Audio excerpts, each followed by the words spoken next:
আপনাদেরকে প্র্যাকটিক্যালি সেটা দেখাই। শুরুতেই আপনারা আপনার স্মার্টফোন থেকে হচ্ছে জেমিনি অ্যাপে চলে যাবেন। আপনার অ্যাপসটি ইনস্টল করা না থাকলে জাস্ট প্লে স্টোর থেকে জেমিনি অ্যাপসটিকে ইনস্টল করে নেবেন। দেন আপনি এখানে প্লাস আইকনে ক্লিক করে আপনি যে ছবিটা দিয়ে এই ধরনের ছবি তৈরি করতে যাচ্ছেন সেই ছবিটা আপনার গ্যালারি থেকে নিয়ে আসবেন। আমি এই ছবিটা দিয়ে করতে যাচ্ছি, সো আমি এটাকে সিলেক্ট করলাম। এখন জাস্ট এখানে একটা প্রম্পট আমি লিখে দেবো। দেখেন একটা প্রম্পট কিন্তু লেখা আছে। সো এই প্রম্পটটা আপনারা আমার ভিডিও ডিসক্রিপশন বক্স অথবা ফার্স্ট কমেন্ট চেক করবেন, এখানে আপনারা পেয়ে যাবেন। জাস্ট এইখান থেকে আপনাকে যেটুকু অংশ চেঞ্জ করতে হবে আমি বলে দিচ্ছি। এখানে ইউর নেমের জায়গায় এটাকে কেটে আপনার নামটা দিয়ে দিবেন। আমি আমার নামটা দিয়ে দিচ্ছি।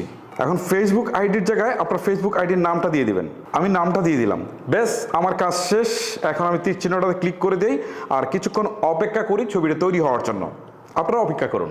দেখতে পাচ্ছেন অলরেডি কিন্তু আমার ছবিটা তৈরি হয়ে গেল। সো খুব চমৎকারভাবে সে তৈরি করে দিয়েছে।